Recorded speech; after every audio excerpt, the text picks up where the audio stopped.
What's up, everybody? Welcome back to the Realest People in Real Estate podcast, where we talk about the real shit and not about real estate. I'm one of your hosts, Brooke Jones, aka the Millennial Agent. What's up, guys? It's your girl Tyra Nicole here. And I am Nicole Bay, and today we have realtor and social media influencer Amber Boone. Thank you so much for being on our podcast. It has been a long time coming. Yeah. And we are so happy to have you here. And we've been waiting for this. AKA AB. Thank you, guys. I'm excited to be here. I wonder what took y'all so long to ask me, but I think we did ask you. We were waiting on you. Last year, and I don't think your schedule allowed for us last year. But we're here today, and we're so happy to have you here. Where do we even get started? I don't even know where we get I started. say she has a busy schedule because she has such a busy life. Tell us about your life, Amber. Oh my gosh. Yes. I do. I feel like I'm one of the rare exceptional people that can function on 3 hours of sleep, and so I fit like 25 hours worth of stuff into every single day. So what time do you wake up and what time do you go to bed? I usually wake up about 5:15, and then I go to bed. It depends. Like, the goal is always to go to bed like 10:30, but I never actually end up usually going to sleep until like 12. Okay. I could never. I just need to know how people function like that. Like, I literally, by 9 o'clock, I mean, I'm sure you guys all know, if you guys text me after 9, you're not getting a response.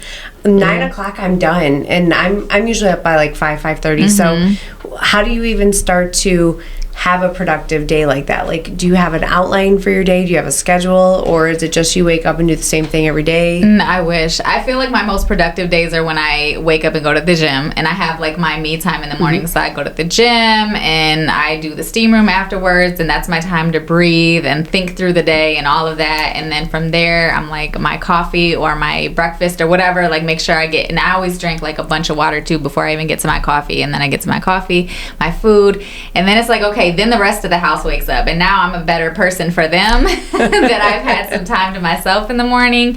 And if I have a little extra time, I'll do my socials and stuff like in the morning in the car when I get back from the gym. Well, I drink my coffee, and that's like usually the most productive days start like that. So if I miss the gym, it's a wrap. You go to the gym at like 5 o'clock in the morning before everybody wakes up? Like 5:15. That'd be my favorite. I told Will I want to get up at 4. Like, I have alarm set for 4. We don't make it at 4. It would be instantly snoozed by me. So I got one of those timers where my light plugs in for my room. So the timer, when I'm struggling or I know I'm going to struggle, I'll set the timer so my light turns on with my alarm. What does Justin say? No, he's cool because he knows, like, I need that. So he actually likes it when he wants to get up. I never heard of that before. I haven't either. Yeah, it makes a difference because it's like, and you're like, I'm awake. Wait, I need to get you got it off Amazon? Yes, I'll send you the link. Yes, send me the link. Wow. I need this. Posting that link for sure. Yeah, it makes a difference. So it's like connected to the light. You plug the light into it, so it plugs into the wall outlet, and then you plug your light into there, and you set it. You can set a timer to turn it off too. So if you don't feel like getting out of bed, or you don't have like a remote for your light or whatever, then you can set the timer for it to go off at night, and then wake up. Whatever time your alarm goes off, it can go off at the same time. Okay. That's definitely going to be something we're going to talk about.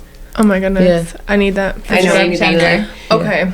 So you're a grandma, so tell us about that and how that goes with like getting the grandbaby ready and all that. Yeah, so she usually wakes up now that the time has changed, especially like she's up 6:30 on the dot. Good morning. I'm like, girl, it is 6:30. She hasn't adjusted yet because normally she wakes up about 7:30, but she's always ready. First thing she comes in, and she's getting a lot sweeter before she's banging on the door. I want cereal milk. I want cereal milk right now.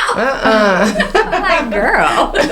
I'm like, it's in the cupboard. Let me put it in the lower cupboards for you. At this point, I'm like, when? Because I swear her mom was way more self-sufficient at her age. I'm like, girl, you got too many people to wait on you, and she does. The whole house revolves around her. I'm like, oh my God. And she knows that she too, does. I'm like, sure. So she's super smart, but definitely not independent because there's too many people to ask or to tell. How old is she? She's 3.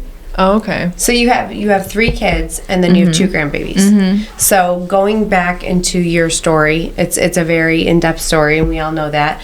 And that's kind of what took off on social media, right? Like, isn't that what was the thing? Tell us about that, and that how did that come about? Yeah, so I started sharing kind of my journey with what was going on with getting my granddaughter and my daughter navigating her addiction and everything, because I felt like I was lost and I didn't have an outlet. I didn't feel like anybody in my real day-to-day life understood. Like, I would have conversations with my friends, and I don't know, I guess like the vibe or the response wasn't necessarily doing anything for me, and I was like, I need something, like people who understand. So I just started sharing online, and somebody left a comment and said, because I was talking about getting my grandbaby or foster care, I was a foster mom at the time or whatever, and somebody left a comment like, grandbaby, like, you don't even look 27 or something to that effect, and I was just like, girl, I just like responded like me, and that guy, I think it has like 25 million views right now. Oh wow. It just blew up, and I was so confused, because I was like, I didn't understand like why, but I guess there was so many elements to it that just people clung to, and that just made it continue to go crazy. And then it was like people were telling me it was going viral on Snapchat. I'm like, I'm not even on Snapchat. Like, apparently it was What did going you crazy. say? Like, what was the actual post? I think I just said like something about like, don't gas me up, I am 36 years old, I got, I started young or whatever, but it was a quick little boop boop, like I just said what I said and kept it moving, and it just blew up. And that was how long ago? That was a little over a year ago. Like, and so what has it been like since? So at first it was really crazy. I mean, like every time I would open my app, it was like 99 plus notifications. I would clear it out, close the app, 2 seconds later, 99 plus notifications. I was like, I could not keep up with it. And I was just like, this is crazy. And the numbers, everything kept growing, the comments, the likes, the views, my followers. And I was just like, okay. I had went viral before, but it was like I went viral and I was like, oh shit, I like threw my phone, like I like, whoops, like I didn't mean to do that. So I just kind of like, but this time I was like, all right, let me roll out the strategy. The thing that I would tell, my clients, when you go viral, is what you need to do. So I was like, let me roll out the strategy. Let me really build off of this, because I've went viral so many times since then, and now I've gone viral several times on Instagram too. And I'm like, there is a science to it. There really is.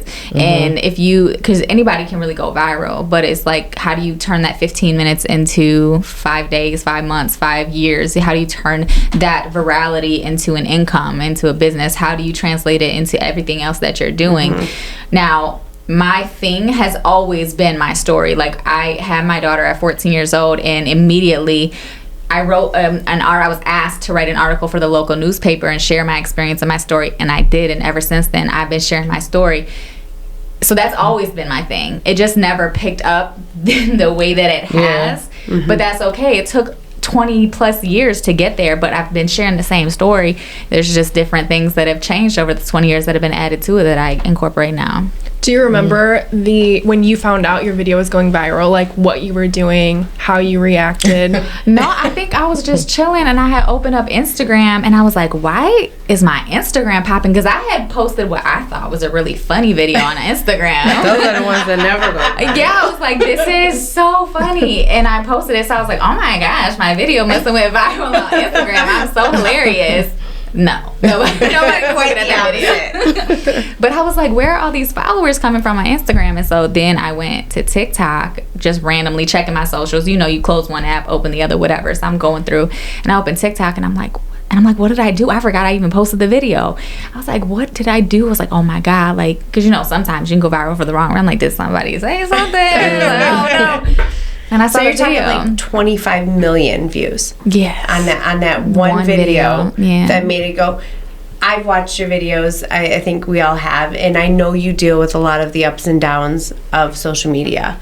How does that affect you, or does it even affect you with what people say? Oh yeah, like for the first couple of months, like it was really impacting my mental health, because people were really mean. People are mean. And it was like, okay, I'm used to people saying mean things, but I think it's just when there is like lots of people saying a lot of really horrible, mean things. Like when you get to the point that you have to Google the shit that you're being. Can I cuss? I'm sorry. Yeah. Like when you get to the point where you have to Google your insults to figure out like how. What is that? Yeah, that's the Google problem. your insults. Yeah, because like, they were like that. Shit, they still are to this day. I just had one the other week. Somebody called me some shit I had to Google, and I was like, damn it, like you can't. That hurts on another level. Damn it, I don't like it. What did you have to Google? What was the word?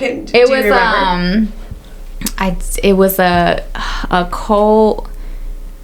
a coal burner, I think, or something like that. What does that mean? Coal something. Y'all heard of that? No. What's is that new? Okay, I think that's what it's called. I think it's a white woman who fetishizes black men or loves black men or something like that. Oh my goodness! It's called like a coal burner. Yeah, something. I think it's a coal burner. I had never heard it before. Okay, so Google it. I'm not. Huh? Have you? You're like, that doesn't make sense. No, I said it makes sense. Oh, it makes. Like the coal turns white. Listen. Oh. No, I don't know what. I mean, if you gotta go that deep with an insult, then like it ain't even worth throwing that out. Like you gotta go deep. Like if you have to like really analyze an insult, that's I think what we I'm need to saying. think But it hurts when you have to look it up because I'm like, yeah, that one hurt. I was like, and it makes me mad because I'm like, you can't get into conversations about race. Especially as a white woman, like just shut up, because anything you say, you're gonna dig yourself deeper. Just shut up.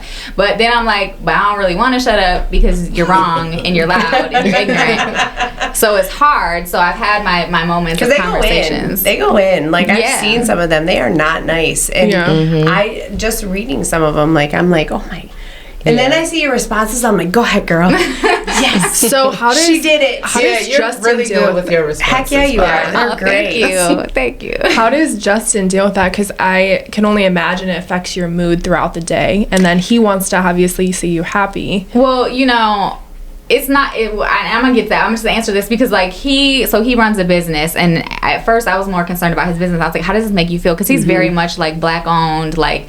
And that has been a big part of what he advocates in all of this. And so I'm just like, but as a black man married to a white woman, like, what does that do for your brand? Like, how does that affect you? Are you sure you're okay with me continuing to grow this, knowing that it might negatively impact your business? And he's like, yeah, you know what I'm saying? Like, and I'm like, okay, but I've had to have conversations with other people too when I was on the Every Woman show, and it's, black producer, every single person on that show was black but me. And I was just like, okay, this is what's happening. I need y'all to know, like, if you want me to step away so it doesn't affect the brand. And they're just like, man, fuck them hoes. Like, what are you talking about? Your family. And so I'm like, okay, so, I can't let the people who don't know me really bother, but I have to be respectful of those around me because maybe somebody might be like, you know what? Yeah, that's a bad look for my brand. I got to respect that.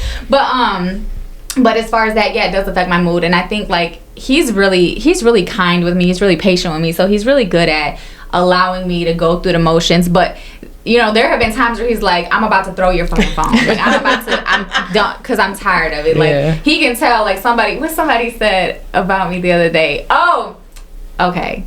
So I ain't got no booty, right? So I have posted a video about these pants that made me look like, I ain't had a booty. And this person posted, oh, it's going to be a long ass day. And I was like, I already know this. You ain't have to say it. So the whole day, I was making comments to my husband. I was just like, yeah, because it's a long ass day, huh? And he's just like, I'm going to throw your phone. I'm about to throw your phone. I don't get that. A long ass day. Like, you have a long butt. Yes, How does somebody have a long butt? Because you don't have to go from it just goes straight down. Yeah, it goes straight down. There's nothing in between. I'm glad we could all laugh at my expense. Good thing we didn't have to Google that one. Right. We got you. I did. Everybody got a That's so funny. Yeah. But you know what, though? Like you said, at least at some point you can laugh about it because I couldn't even imagine some of the stuff that people say to you on a daily. I see some of the stuff that you post. Yeah. And like Tyra said, you have some great ass responses. Yeah, you do. I'm more entertained sometimes by your responses. Yeah. Like, I'm like, oh, I can't wait for her to get into this one. Amber, so how do you feel about your granddaughter having a social media platform when she gets older? So, I don't know. Because like my older, she's 5 and she already knows about TikTok. Because of other people in her life, not me. And I'm just like, girl, what do you know about TikTok? You're 5. She be trying to do the little dances. I'm like, Like, I don't know. I feel like hopefully me having gone through what I've gone through, I can give them guidance on how to deal with it, not let it affect their mental health. Like, I do feel passionately about it being used responsibly. And I think that, kids struggle with, as an adult, I struggle with that, like dealing with the negativity on it, and not just the comments towards me, but oh my god, the stuff that I see that I have to scroll past. And I'm just like, if you get down a rabbit hole, especially on TikTok, the way that algorithm works, like, you can find yourself depressed because you're watching all this depressing stuff. Oh my gosh. And like I've had to be really careful with what I'm consuming and very strategic, and that's why like everything has to have a purpose. I can't just mindlessly scroll because it gets to me. Yeah, I like how you always kind of just come back to the positive of it all, and you kind of put yourself out there as more of an inspiration for those girls out there that may be 14 or 15 years old that's going through the same thing. So that's what I like about what you do, because there's someone or multiple people out there that you're inspiring that was in your spot. So you focusing on that part of it instead of all these other people that... And that's always been the goal. You know, when I had my old Instagram, like I had like 80% of my followers were men, and I was just like, I don't want you guys. Like, why are you here? And so, you know, I scratched that, made a new Instagram this year in January or February, and you know, I think it's like 86% of my followers are women now. On TikTok, 80s, like 86, something very high 80s. % of my followers are women. You know what I mean? It's like the exact demographic that I have been trying to target for so long, but just didn't necessarily have the strategy in place to be able to do it. And so now that I'm there, I'm like, yes, like this is what I want. Like I want to talk to women who need that inspiration, because I feel like for a large part of my life, you know, I had a lot of people telling me how I wasn't shit, wasn't gonna be shit, and I believed it, and I still believe it. Like to this day, like I'm way overcompensate in every area of my life. I have to be the best at everything, and I always feel like I'm never the best. I'm always second best, third, fourth, whatever.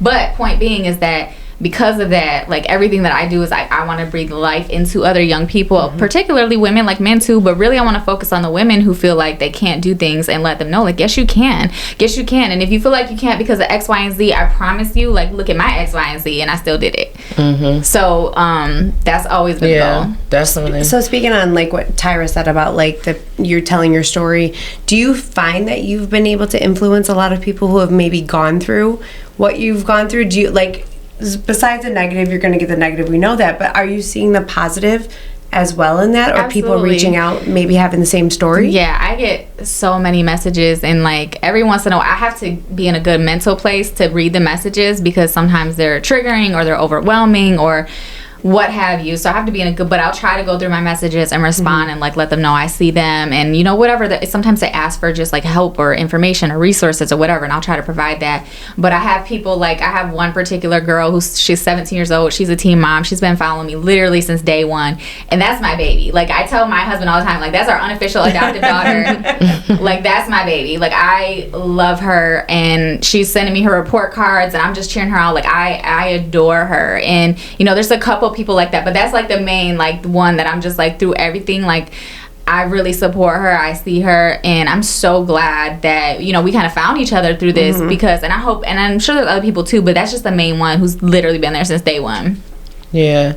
And I don't know if you read anything about like Maya Angelou, but she got pregnant, I guess, when she was like around, I think it was 14 as well. And I read something, I watched something where she was speaking, and she said what she loved so much about her mom was that she just loved her. She didn't scorn her or anything. She didn't do any type of discipline. She just loved her when she got pregnant at like 14 years old.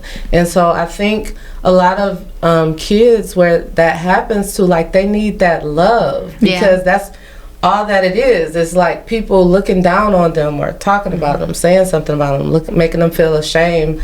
But where's the love? So I think whenever I show love, people are like, why are you encouraging this? Stop promoting this. And they think it's like the people talk to you like it's literally the worst thing you could do. It's just, and I'm just like, it pisses me off, because shit, I mean, like everybody, not where I went to school, everybody was doing that shit. I was just the one walking around with the evidence. You know what I'm saying? Like, and it happened the first time for me. I did not know what I was doing. Literally, I was a kid. I didn't know what I was doing, and that happened. So it was just like, oh, but he got to walk around, and you know what I'm saying? But I had the evidence, and still to this day, like I've carried it with me. But it impacted me so greatly that, you know, from the time that I was pregnant until now, I've been sharing it because I'm like, it really made me who I am. It really traumatized me in a lot of ways, and not because I had a baby, but because people made me feel like shit about having a baby. Right.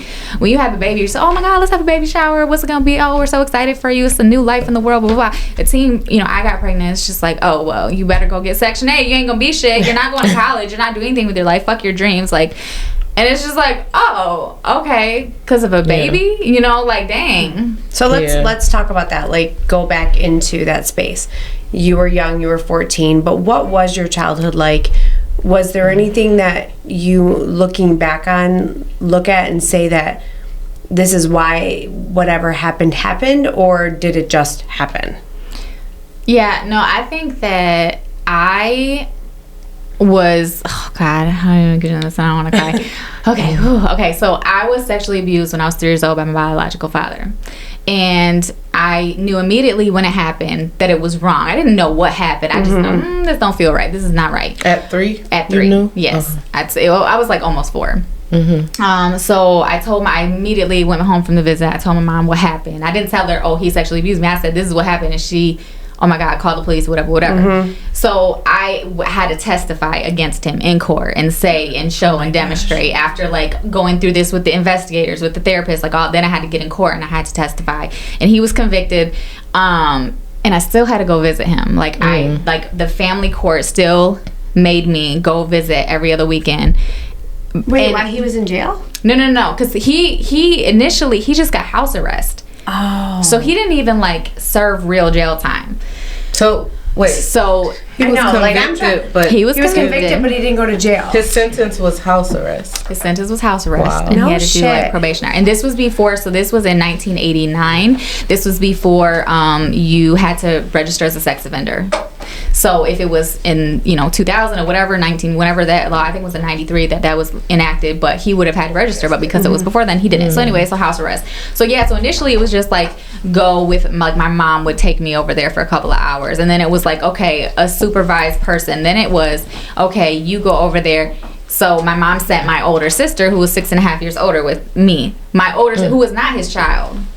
She had a different dad, but she would go with me to like be there or whatever. And how old were you at this time? I mean, I was, probably like 8, 6. I'm still blown away that you still had to 5, go 6, 7. over. Yeah, Like, I no. think I'm even like, And I always stuck was on too. that. Like, I remember. why are they sending you back to this space? Even in my young little brain, like I just could not make it make sense. So I would be like, we would go to be around his friends, and they had kids, and I'm like, does your dad know?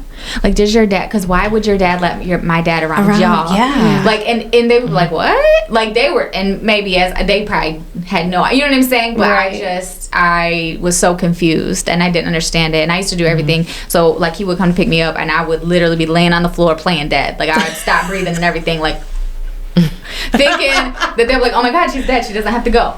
But like, or like I'm sick. I would like pretend to be sick. I would disappear in the neighborhood knowing it was time. Like I literally went to great lengths to be like, I am terrified, I don't want to go, but nobody was listening to me. It was frustrating. So I was rebellious as hell. I'm like bad kid, by others' description for sure. And I was like, I got into fights. Absolutely. I was cussing out my teachers, getting into fights with people at school. I was, rebellious against my mom's rules, like literally everything. And it wasn't until I was about, like, once I started getting older, I started running away and things like that. And when I was about 13, that's when I was like, what happened was I had been running away, getting in a lot of trouble, and my mom was like fed up with me. So she dropped me off at my dad's house and left me there. And it was like during the school, like I couldn't go to school, I couldn't talk to nobody. I felt like I was held captive. And when I tell you I slept with one eye open, I didn't even sleep. Like I was so paranoid that even before that happened, he had like an old Victorian style house, so you know how like the key, the skeleton keys. So I would like stick tissue in the doors, and I would line the bottom of the door with like towels, because I felt like he was watching me all the time. So I was always paranoid, and like literally where I feel like a lot of my anxiety comes from today. Right. But so I would always try to protect myself like that. So she dropped me off, and she left me there for a week. And and mind you, it was like in a totally different city, almost an hour away. So I didn't have any access to my friends, family, like anybody. And so of course, like I'm rebelling there. Like I stole his cigarettes. I'm walking around like outside smoking cigarettes. This was before cell phones. This was before any of that. And a police officer drove by and was like, you're like 13 walking around smoking cigarettes. Like, what are you doing? And I was just like, my mom held me here. I can't talk to nobody. I don't care. Like, I was just like, take me to jail. I'd rather be in jail than here. So I ended up going back to my mom's. But from then I was like, I'm not ever going back. I don't care whatever. And it was just like, yeah. So the time that I got pregnant, I was living with my sister. She had her own apartment. I had ran away. I was staying with a friend. I left my friend's house to go to my sister's house and stay with her. Like, I was just everywhere but at home. So I was staying everywhere. But at the time that I got pregnant, I was staying in my sister's house, living there, because I wasn't, at home anymore. And it was like, yeah, like, I think that happened because I didn't know what I was doing. I was just, I don't know why. I didn't want to have sex. I was scared of sex. Obviously, what had happened to me, I feel like for a lot of people, it pushes you in one direction. A lot of women are promiscuous and they feel like, I'm going to own my sexuality and I'm going to say yes and it's because I want to do it. And I did the opposite. I was like, I don't want to have sex. I don't like men. I don't, like, if I have sex with one person, it's only going to be that one person. And so I ended up staying with my child's father for 6 years, despite him beating my ass, beating my kids, cheating on me, because I was just like, I don't want to have sex with another person. So I have to stay with you. How'd you meet him? School. Yeah, he was the same age. That's unbelievable. Do you what is your relationship like with your mom at that point? Like, when I got pregnant? Even pregnant or to even now, like, how has your relationship changed? It's been really with up her? and down because I was very angry at her for a long time and she couldn't understand it. My dad died in 2014 and I had stopped talking to him for 5 years because prior to that, I still had to be around him during family events and stuff, and I didn't, because everybody had just accepted it for so long. I was like, how do I say I don't want to do this now that I have children? I don't want my kids around him, so how do I say that? So I told my cousin, and my cousin was like, that's it. Like, she was my voice at that time when I wasn't strong enough to say it. So from then on, I didn't have to see him anymore, and I was just like, I'm done. And I didn't talk to him for 5 years. So he ends up going through some things, getting ready to die, whatever. My grandma's calling me like, if you have anything to say, you better get up here and say your piece. This is, you know what I mean? So I thought about it, like, do I? And I'm like, damn, I thought one day I was going to be able to have the conversation I needed to have, but this is my last chance. So I went to the hospital. I said my piece. He was like doped out on morphine, so he probably, I don't know if he heard me or not, but it doesn't matter because I said everything I needed to say. And it was an interesting situation because when you're forced to see somebody and have a bond with them, but they also hurt you, like, it's like double-edged sword. Yeah, but it's like, you know how people, like, I forget the syndrome or whatever, but when they start to feel for their captor or whatever when they get kidnapped, and I don't know, it's something. But basically it's like that. So it's like, I still care about this person as a human being, but at the same time, like, you completely took my innocence away, and whoever I was born to be completely changed when you did that to me. Now I'm something and someone else.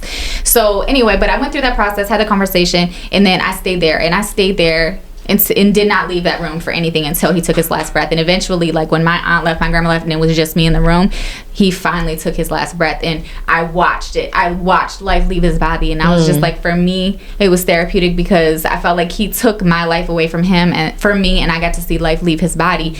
But I was also in a space of, like, forgiveness and, like, I can finally have peace now. I said all that to say this. So my mom, you know, being aware of this is going on, she's like, that just piece of shit deserves to rot in hell for what he did to you. And I was like, you don't get to say that. You do not get to say that because you made me see this man. You made me essentially build a relationship with a person that hurt me. Love him maybe, I don't know. But when I had to do Father's Day cards and shit in school, I had to do it, and I had to send it to him because I was going over there because you made me. So you don't get to say you hope he rots in hell because I don't even want him to rot in hell.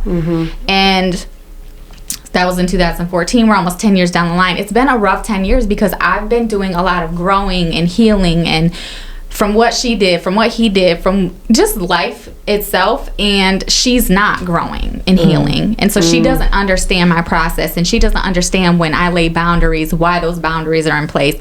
She doesn't understand why I want to distance myself. She doesn't understand why I won't allow her to treat me the way that she used to treat me. And I'm just like, it's not because I don't love you, but it's because I love myself enough to lay that boundary. Absolutely. And so it's complicated, but I do love her, and I never want her to think that when I lay the boundaries it's because I don't love her. It's because I have to love myself, because I have to survive, and I have to make sure that I don't screw these kids up anymore.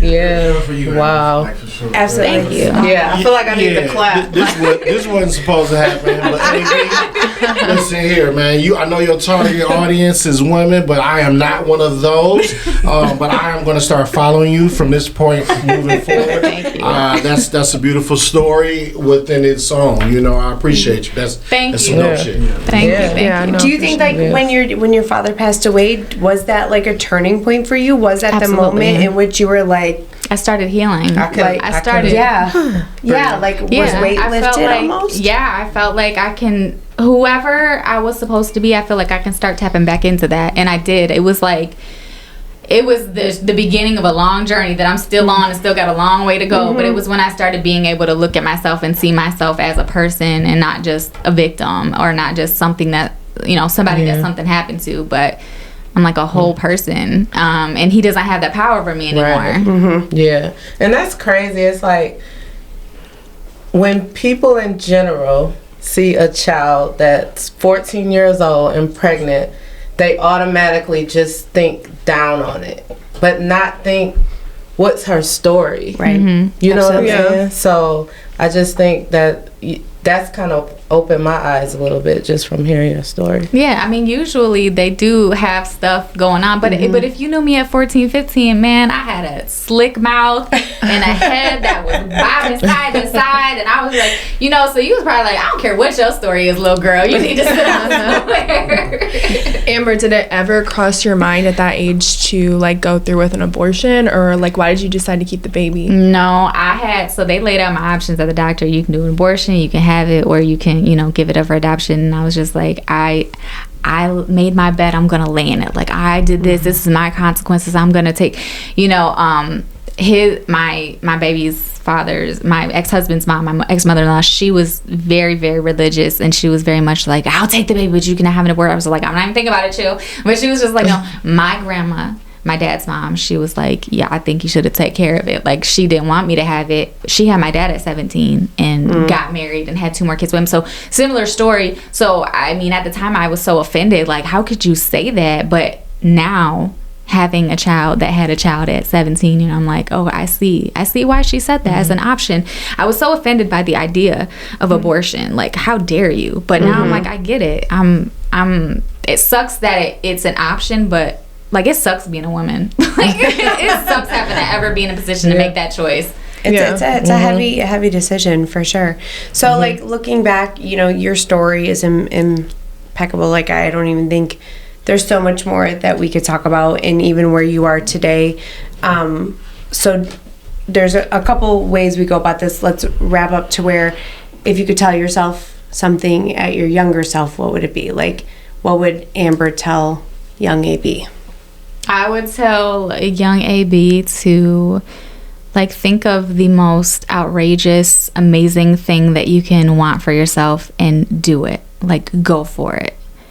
I thought there was a cap on everything, and I didn't think I would ever go to university. Like, I didn't think I'd go to college. And then one day I was like, okay, I'm going to community college, whatever. But I was like, a university? That was like fucking Disneyland. Like, what do you mean? How? But I did. But like, you did. I didn't think I would ever be able to travel. Oh my God, travel the world. I went to Europe by myself. Like, the shit that, I mean, like, I have to pinch myself. Like, how? Who are you? But it was, again, like, I part of that healing, there was such a big period of time that I felt like I literally was not worth shit and could not do shit. And I still struggle with that. And I think that's the reason I do so much, because I'm just like, it ain't enough. Do more. Go harder. Like, you have to. And so little me needs to know, or maybe there's a little me out there that, is themselves, like, whatever your biggest dream is, like, go for that. Really, you can, and I tell my kids this all the time, you can literally do anything. I don't care what anybody's. You can't because of this. You can't because of yes, you can. Do it. Do it. Yeah. What was that like? I don't know where we are with time, but We're almost Yeah, we're almost there. We're wrapping up soon. Yeah, we're almost there. that went by So I said we could talk. Listen, there's so much more we could talk about. But I like that pause. Yeah. Did you have something? I just wanted to kind of go over what was that like though, being 14 with a child. What was that like raising your daughter? Because it was your daughter that you had at 14, right? Yeah. Okay. I mean, people ask me that, and I never know how to answer it, because I'm like, I don't know what's it like when you have a kid at 26. Like, it's I just did it. Like I went at the time, finishing my education was important, and thankfully for, my ex-mother-in-law, like she was there so I could finish my education, and she was there to pick up the pieces when I needed her. I'm so thankful for her support. I was fortunate enough to be part of a I don't know, locally government, whatever, publicly funded program called Young Parents Educational Development. So I could, it was like parenting classes, and I was able to take them, and I could take my baby with me, and they paid for a taxi cab to come pick me up from my house and take me to the class and all of that. So I used to always say back in the day, like, I ain't have no support, because I felt like I really didn't.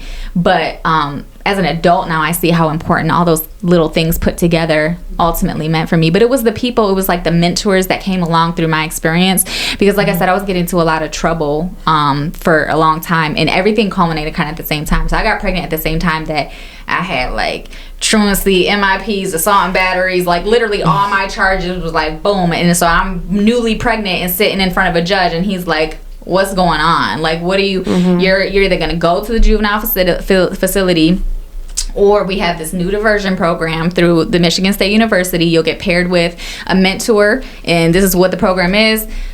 And I was just like, I'll take the mentor. And I did. And, her name is Sasha Jones. She's actually from Detroit. And she was another person who came out of this experience that breathed life into me, and was like, she went to state. She was like, took me to the campus. You can go. Why can't you go to college? Yes, you can. I'm like, what? But she breathed life into me. And so for her, and for Miss Trudy, who was part of WIPED, like those women who spoke life into me when everybody else was speaking death into me, like those women are the reason that I tell my story, and I tell it. And when people say, you ain't shit, I'm like, okay, that's cool, but guess what? I'm gonna still keep telling my story, because somebody needs to hear this, and I need to be that Sasha for them. I need to be that Miss Trudy for them. Like, I need to be that person that lets them know that you can do it. But you are the shit now, so Let's be real about it, because I absolutely adore you. I think you're amazing. And just hearing your story, I think there's so many people that can listen, those parenting classes, I think we need those for adults too, not just young children. There's no handbook on parenting. So what's next for Amber? Oh my gosh. So my goal is to continue to find ways to work with young people in all the things that I do. So I do real estate. I'm trying to teach, I'm in the process of teaching financial literacy to kids, so that they can, learn that home buying and home ownership is a possibility for them. But it's all tied in together. Everything that I do with real estate, everything that I do with social media and telling my story and influencing, whatever, all of those things tie into ultimately helping the young people to feel empowered to live the life they dream, regardless of the adversity they have to overcome, regardless of the challenges, regardless of the stupid ass choices they make. Okay, you fucked up. You can fix it. Let's go. Yeah. That's awesome. Yeah. Well, you're my mentor in real life. Like she really is like my mentor in real estate, and I appreciate you so much for everything that you've done for me. And thank you for being here. Thank you guys so much for being you, because you're definitely an inspiration. I mean, someone may see this and be inspired. This is the first time I've ever told my story and didn't cry. So I'm like, I feel really safe in this room. Yeah, I love you guys so much. Seriously, like y'all are family, and I feel I'm like proud of myself. I'm glad I feel safe enough to not cry, and I'm just like, yes. This has been my goal. We're gonna do a little bit of after hours too. So it's not over. It's not over yet. Well, we ain't going nowhere. We're gonna head into some after hours, but Brooke, go ahead and close us out. Thank you guys for tuning back into the RPR podcast. Thank you, Amber, for sharing your story and being vulnerable with us. Absolutely. Thank you. Next week we have CreatorCon, so we'll be filming the week after. Yep. Amber will be there. Yes, moderating the creator panel. Some pop-ups. So stay tuned to next episode. See you guys later. Have a great one, guys. Peace. Bye. Peace. All right.